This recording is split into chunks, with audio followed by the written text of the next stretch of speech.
지난 주일에 이어서 오늘 그 본문 말씀도 주님의 재림을 기다리는 성도의 삶의 태도와 관련된 말씀입니다. 이미 우리가 읽어서 줄거리를 잘 아시겠지만은 본문은 한 주인이 자기가 평생 모았던 그 피와 같은 자기 재산을 종들에게 나누어주고 먼 곳으로 여행을 갔다가 또 다시 돌아와서 세임을 하는 그런 내용입니다. 물론 이 주인은 누구냐? 예수님을 뜻하고 여기에 나온 종들은 우리들을 뜻합니다. 그리고 이 주인이 타국에 갔다는 것은 예수님의 승천을 의미하고 또 다시 돌아온다라는 것은 예수님의 재림을 의미합니다. 그래서 주인이 타국에 갔다가 돌아오기까지의 기간을 신학적으로 이런 표현을 해요. 인터림이라. 신학적인 용어 인터림. 인터림이란 의미가 뭐냐 그러면 중간기라는 뜻입니다. 예수님의 승천에서 재림까지의 그 사이, 이것을 인터림, 중간기예요. 그러니까 지금 우리가 살고 있는 바로 현재 이 시간이 바로 인터림인 것입니다. 이 시간은 교회를 통해서 이 성령의 공급하신 능력으로 서로 교제하고 또 서로 사랑하고 서로 섬기고 또 복음을 전하는 소위 말하면 사명의 시기를 의미한 것입니다. 주님을 위해서 또 주님의 복음을 위해서 또 주님의 나라를 위해서 우리의 모든 열정, 시간, 물질 이런 것들을 다 쏟아 부을 수 있는 그 기회, 이게 바로 인터림입니다. 지금 우리가 이 시기를 살아가고 있습니다.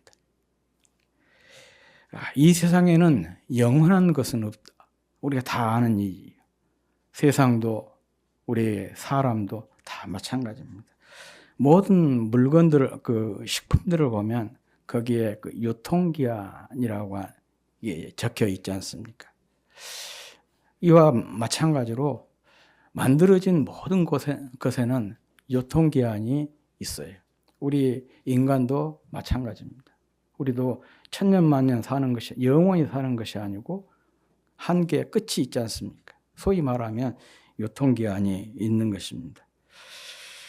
그래서 시간이 지나고 나이를 들수록 우리 몸이 쇠약해진 것이 바로 유통기한이 있다라는 것을 알려주는 것 아니겠습니까? 이런 의미에서 건강하고 기력이 좋고 총명이 있을 때 잘 살고 또 잘 믿고 잘 섬겨야 하는 것이죠.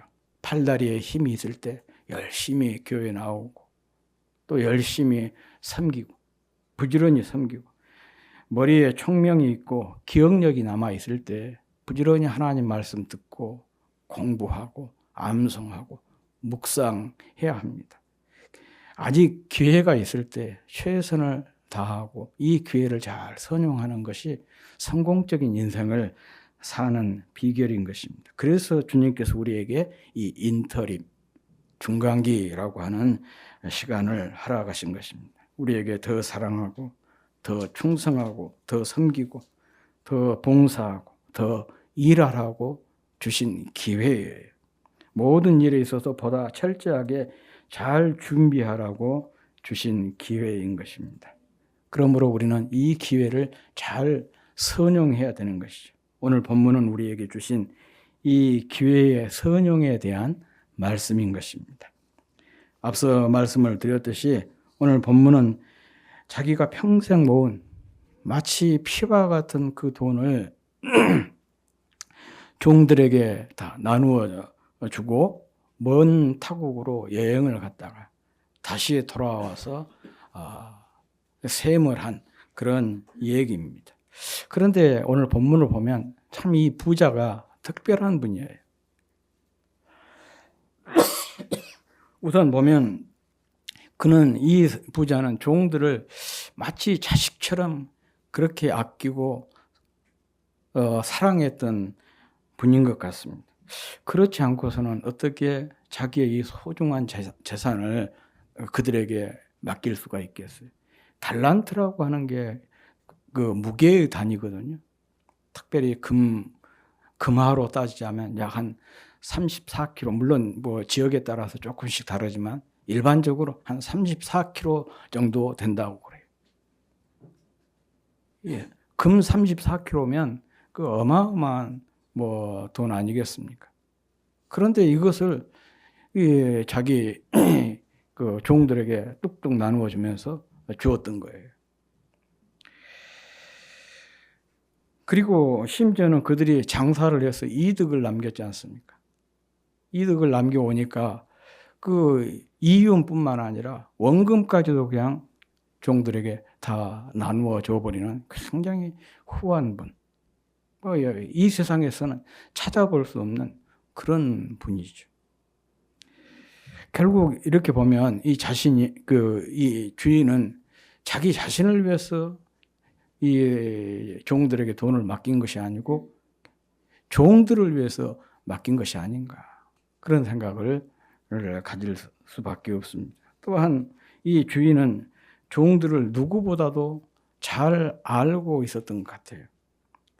그래서 오늘 본문 15절에 보면 이 자기 재산을 맡길 때 종들의 재능에 따라서 맡겼다, 그렇게 나오죠. 예. 달란트를 각각 그 재능대로 한 사람에게는 금 5달란트, 한 사람에게는 2달란트, 한 사람에게는 1달란트를 주고 떠났다. 각 그 재능대로.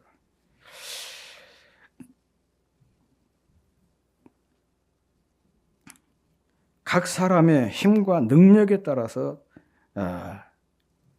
재산을 나누어 줬다는 겁니다. 감당할 수 있을 만큼 주었다. 결국 이 말은 주인이 종들 한 사람 한 사람을 잘 알고 있었다, 그런 의미가 되겠습니다. 앞에서도 말씀을 드린 대로 이 주인은 바로 예수님이고 이 주인의 달란트를 맡은 사람은 우리입니다.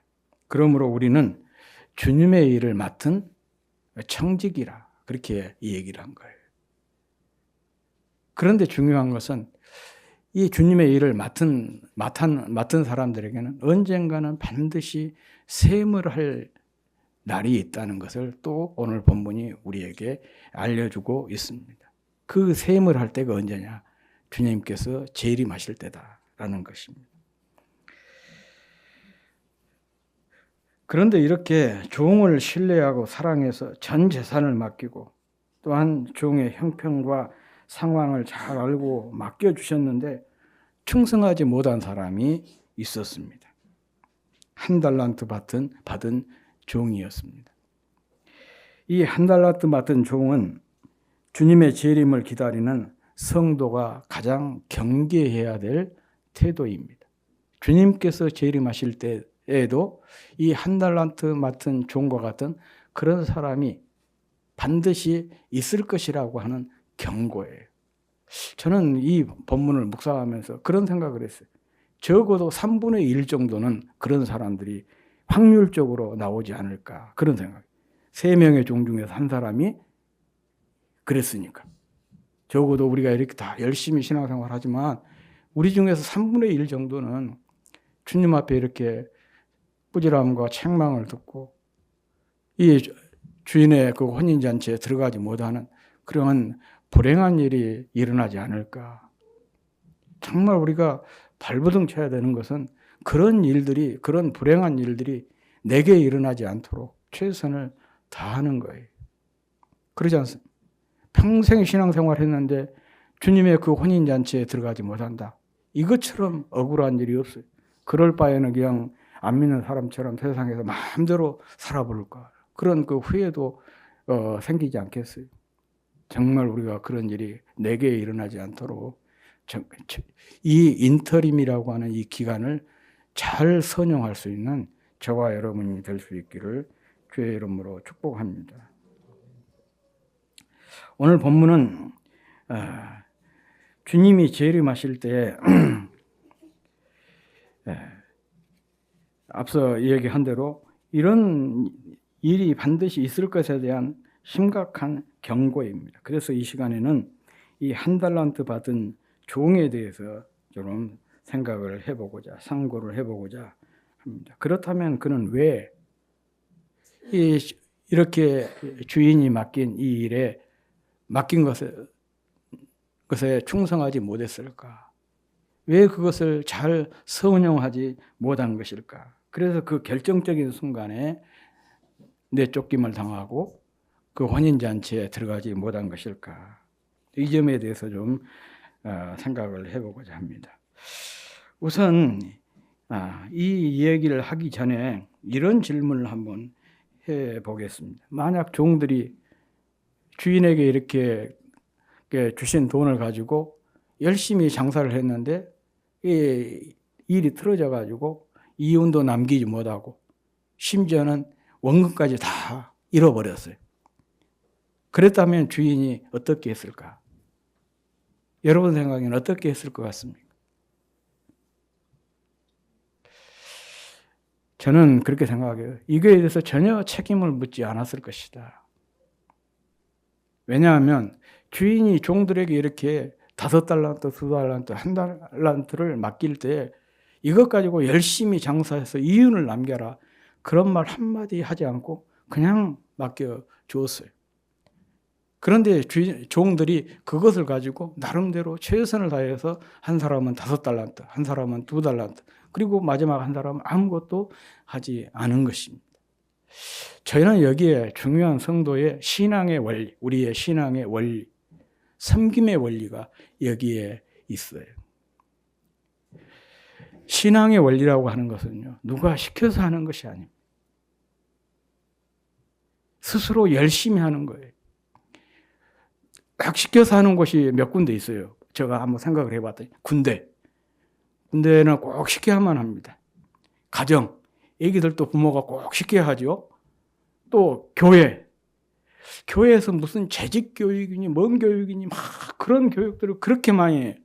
그런 이유가 뭐냐? 시키기 위해서, 동기부여를 위해서. 또 한 군데가 있어요. 학교. 그런데 요즘에 학교는 많이 바뀌고 있잖아요. 자기 주도적인 학습이라. 공부라고 하는 것은 자기가 이렇게 스스로 해야 그 효율적인 것이지 누가 시켜서 하는 것이 아니다. 그래서 학교는 이렇게 많이 바뀌고 있는 그런 상황이에요. 그런데 동호회 같은 데서 어떤 책임을 맡으면 누가 그 책임 맡은 사람 데려다가 교육시키고 그런가요? 안 해도 그냥 자기가 알아서 다 해요. 회사 같은 데도 마찬가지지 않습니까? 이 신앙생활은 정말 그렇습니다. 주님과 나와의 관계거든요. 누가 시켜서 하는 것이 아니고 스스로 열심히 하는 거예요. 여기도 주인이 달란트를 맡길 때 뭐 어떤 목표를 주면서 그것을 달성해라 그렇게 얘기한 적 없어요. 아무 말 안 하고 그냥 맡겼어요. 그런데 이 종들이 그것을 가지고 가서 열심히 해서 남겼던 것이거든요. 그러니까 주인이 너무 그것을 기뻐했던 거예요. 교회에서도 가만히 생각을 해보면 너무 감사한 것이 많죠. 스스로 청소하고 스스로 이렇게 헌화도 하고 또 스스로 이렇게 일찍 나와서 교회 학교를 섬기고 또 스스로 차량 운행도 하고 이런 분들을 보면 정말 그 눈물겹도록 감사하고 사람도 이렇게 감동이 된다면 주님께서도 충분히 감동하시리라. 저는 그렇게 믿습니다. 정말 우리가 주님을 섬길 때 스스로 알아서 열심히 하는 거예요. 어떤 분은 그러죠. 알아서 하는 것 법은 없다. 그렇게 얘기하지만요.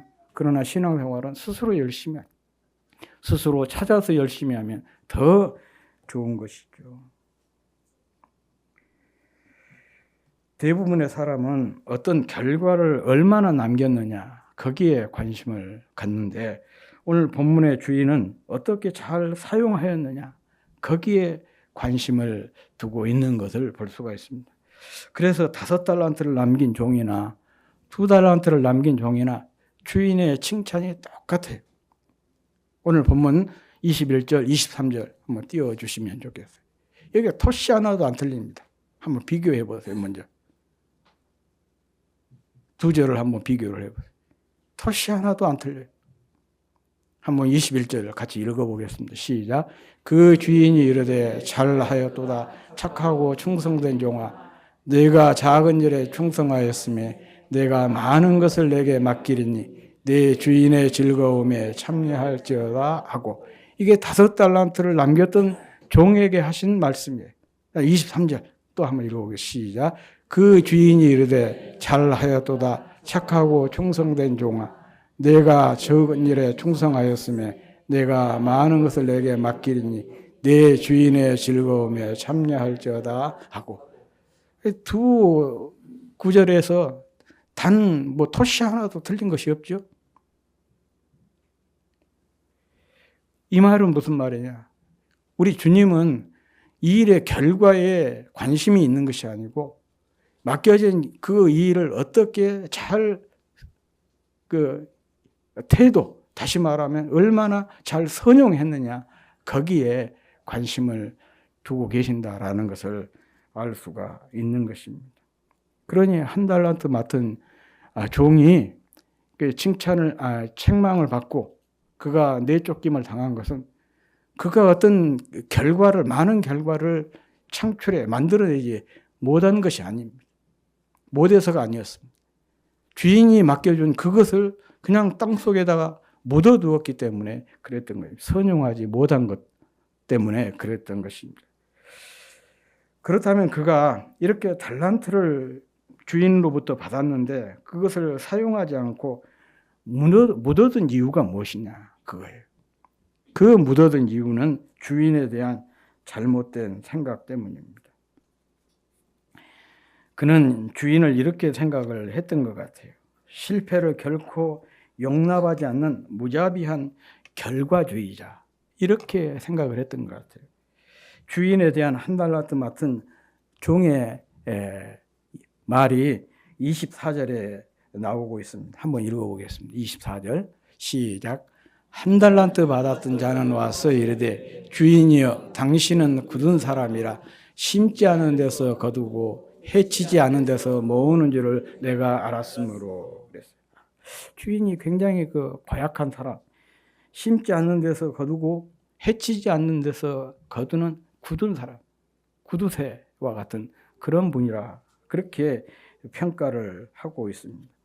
이 심지 않은 데서 거둔다는 것은요, 빼앗는 폭군이나 하는 짓이고요, 뿌리지 않는 데서 모으는 것은 강도들이나 하는 짓입니다. 그러니까 그는 주인을 어떻게 생각한 거예요? 무자비한 폭군과 강도처럼 그렇게 여기고 살아왔던 것입니다. 어떤 영화, 사채업자와 관련된 그런 영화에 보니까 돈을 갚지 않은 사람에게 어떻게 압박을 하냐면 네 장기라도 적출해서 그거 빼가지고 팔아서 돈을 갚아라, 그렇게 협박을 하는 그런 장면을 보았어요. 아마 이 1달란트 받은 종에게 주인은 그 사채업자와 같은 그런 사람으로 인식하고 있지 않았나 하는 생각이 듭니다. 사람은 자신이 사랑하고 존경하는 사람을 위해서는 자기 목숨까지도 기꺼이 내줄 수가 있지만은요, 자기가 싫어하는 사람, 또 자기가 존경하지 않는 사람을 위해서는요, 자기 머리카락 하나도 뽑는 것을 주저하고 싫어합니다. 1달란트 받았던 종이 주인이 맡겨준 그 일에 충성하지 못했던가, 주인이 맡겨준 그 달란트를 땅속에 묻어두었던 이유가 바로 여기에 있습니다. 그러나 우리가 잘 알다시피 이 주인은 앞에서도 말했지만 전 재산을 맡길 만큼 종들을 깊이 신뢰하고 또 종들 개개인의 능력에 따라 맡기는 자상하고 굉장히 인격적인 분이었습니다. 남긴 이유는 물론이거니와 원금까지 몽땅 종들에게 다 털어주는 그렇게 후한 분이었습니다. 그런데 1달란트 받은 종은 주인을 굉장히 인색한 사람, 부두새와 같은 사람, 아니 무서운 폭군 혹은 강도와 같은 사람으로 생각을 했어요. 그러다 보니 주인에 대한 이렇게 왜곡된 생각을 갖고 있다 보니 실패에 대한 두려움이 크게 자기를 엄습해 오지 않았겠어요? 그러니까 괜히서 내가 시도했다가 실패하면 큰 낭패니까 가장 안전방은 그냥 묻어두는 것이 좋겠다. 그렇게 생각을 했던 거예요. 오늘날 우리에게 세상을 아는 지식보다 하나님을 아는 지식이 더 중요한 이유가 바로 여기에 있습니다. 주님을 바르게 알고 바르게 고백해야 주님을 사랑하고 또 주님을 사랑해야 주님께서 맡기신 일을 잘 감당할 수가 있는 것입니다. 한 달란트 받았던 종이 이것을 우리에게 극명하게 보여주고 있어요. 그래서 착하고 충성된 종이라는 그런 칭찬을 받을 수가 있는 것입니다. 오늘 본문이 재림을 기다리는 자세로 충성을 강조하고 있는 것도 바로 이 때문입니다. 충성이라고 하는 것은 주님을 아는 것과 주님에 대한 고백과 주님을 사랑하는 것과 깊은 관련이 있기 때문에 그렇습니다. 신앙생활이라고 하는 것은 주님에 대한 바른 고백에서 출발해서 그 주님을 알아가는 모든 과정이 신앙생활인 것입니다. 그리고 주님에 대해서 바르게 아는 만큼 주님을 잘 섬기고 그 주님을 위해서 충성된 삶을 살아낼 수가 있는 것입니다. 여러분에게 한번 물어보겠습니다. 여러분에게 있어서 주님은 어떤 분이십니까? 제가 수요 예배에도 자주 이 얘기했죠. 우리가 늘 물어야 될 질문 중에 하나가 이거예요. 나에게 있어서 주님은 어떤 분이지? 그것을 스스로에게 늘 물어야 돼요. 그리고 묻고 거기에 대해서 대답을 해야 됩니다. 그게 고백이에요. 그런데 우리는 신앙생활을 하면서 이런 질문 없이 신앙생활을 하지 않습니까? 질문 없이 신앙생활을 하다 보니까 어떤 신앙에 진보가 없는 거예요. 적어도 우리가 이 질문을 늘 가지고 신앙생활. 예수님이 나에게 어떤 분인가? 하나님이 나에게 어떤 분이신가? 이것을 스스로에게 묻고 스스로에게 이렇게 답하는 그게 바로 고백이라니까요. 그리고 그 결과에 따라서 내가 주님 앞에서 나의 태도가 결정이 되는 거예요. 자신의 소중한 것을 맡길 만큼 나를 신뢰하시고 나의 모든 상황과 행동, 형편을 속속히 다 아신 자상하고 또 인격적인 분이시고 이자는 물론이거니와 원금까지 몽땅 주실 만큼 후한 분으로 여러분은 주님을 그렇게 알고 있습니까? 이 예배를 통해서 오늘 이 설교를 통해서 적어도 주님이 내게 있어서 그런 분이라는 것을 깊이 새기고 돌아가는 시간이 되었으면 좋겠습니다. 록펠러라고 하는 사람 있죠. 우리나라에서는 11조로 많이 알려진 사람이에요. 이분의 회사가 석유 스탠다드 오일이라고 하는 미국의 거대한 석유 그룹의 회장인데 그분의 전기에 나온 존 아치볼트라고 하는 사람의 일화가 있습니다. 이 아치볼트라고 하는 사람은 이 스탠다드 오일의 말단 직원이었어요. 그냥 세일즈맨이었었는데 그런데 이분에게는 한 가지 특이한 습관이 있었습니다.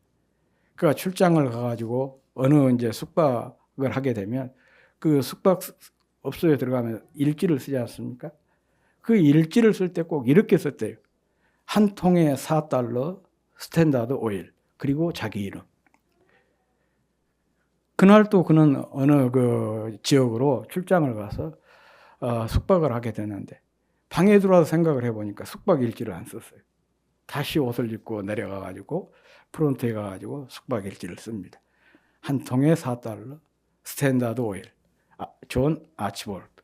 그런데 그때 자기 옆에서 이거 숙박업을 기재하는 것을 한 노신사가 바라보고 있었어요. 다 쓰고 나니까 이 신사가 물어요. 왜 그렇게 숙박 일지를 쓰냐? 그랬더니 제가 이 스탠다드 오일 회사의 세일즈맨인데 이렇게라도 해서 우리 회사를 알리고 싶어서 기록합니다. 그렇게 얘기를 했어요. 그리고 딱 한 달 후에 이분이 본사에 호출을 받았어요. 회장실로. 그래 회장실에 딱 들어가니까 한 달 전에 만났던 그 노신사가 앉아 있는 거예요. 바로 록펠러였던 것이죠. 그러면서 회장이 환하게 웃으면서 이 아치볼트에게 그런 게 얘기해요. 당신같이 충성스러운 사람 꼭 우리 회사에는 필요합니다. 나와 꼭 우리 회사와 늘 함께 해주시기 바랍니다. 그렇게 부탁을 하고 이분을 본사로 발령을 하고 후에 그분을 중역으로까지 임용을 했다는 한 내용이 이 록펠러의 자서전에 나오고 있습니다. 누구든지 자기가 맡은 일에 최선을 다하는 이 충성스러운 사람을 좋아합니다. 이런 사람을 찾고 이런 사람을 곁에 두고 싶어 하는 것이죠. 그것은 우리 주님도 마찬가지입니다. 시편 101편 6절에 나온 말씀입니다. 우리 다 같이 한번 읽어보겠습니다. 시작. 내 눈이 이 땅에 충성된 자를 살펴 나와 함께 살게 하리니 완전한 길에 행하는 자가 나를 따르리로다.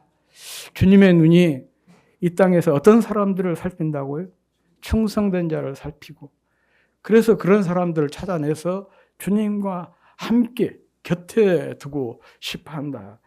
그런 말씀입니다. 이런 주님의 마음을 잘 헤아린 바울은 일꾼들에게 이렇게 얘기를 하고 있어요. 그리고 맡은 자에게 구할 것은 충성이니라. 맡은 사람들이 일꾼들이 늘 하나님께 기도해야 될 것이 뭐냐? 재능을 구하거나 어떤 능력 그런 것도 꼭 구해야 되겠죠. 우리가 어떤 실력이 없고 능력이 없으면 잘 효과적으로 섬기기가 힘들지 않습니까? 그래서 효과적으로 섬기라고 하나님께서 무엇을 주신 거예요? 우리에게 은사를 주신 거 아니겠습니까? 그런데 그것보다 더 중요한 것이 있어요. 그것은 바로 충성이에요. 얼마나 주님께 충성하느냐, 또 그 일에 맡겨진 일에 얼마나 충성하느냐, 그게 더 중요하다는 거예요. 그래서 일꾼이 늘 주님 앞에 기도해야 될 것, 기도해서 구해야 될 것은 다른 건 어떤 것이 아니라 충성스러운 마음, 충성스럽게 이 직분을 행하고 충성스럽게 이 일을 감당할 수 있도록 은혜를 주십시오. 그 일을 위해 기도해라는 거예요. 정말 그 일을 위해서 기도하면요, 그 일을 감당할 수 있는 재능도 달란트도 하나님께서 주십니다. 반드시 주셔요. 저는 그것을 일찍이 경험했던 사람이에요. 뭐 시간이 없으니까 그 얘기를 다 할 수가 없지만은 그래요. 얼마나 내가 그 일에 열정을 쏟고 사랑하고 그 일을 잘 감당하기 위해서 최선을 다하냐. 그러면 하나님께서 그 일을 효과적으로 잘 해낼 수 있는 재능을 반드시 주시는 거예요. 그래서 바울이 이 기도를 이렇게 기도하라고 맡은 자에게가 구할 것은 충성이다. 그런데 이 문장이요, 또 이렇게 바꿔서도 번역이 가능해요. 해석이 가능해요. 맡은 자에게, 주님께서 맡은 자에게 구하는 것이 있는데 그건 뭐냐? 충성이다. 그런 의미로도 해석이 가능한 거예요. 우리가 주님께 늘 기도해야 될 것도 충성스러운 마음, 태도를 달라고 기도해야 되지만 주님도 우리에게서 무엇을 보시느냐? 일의 결과나 효과를 보는 게 아니고 얼마나 그 일, 맡은 일에 충성을 다했느냐, 그 충성을 보신다. 그런 의미예요.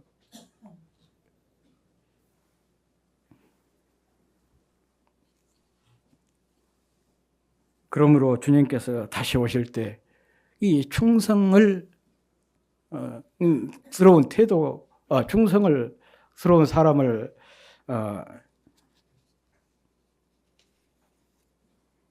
충성이 중요한 것은 당연한 것이죠.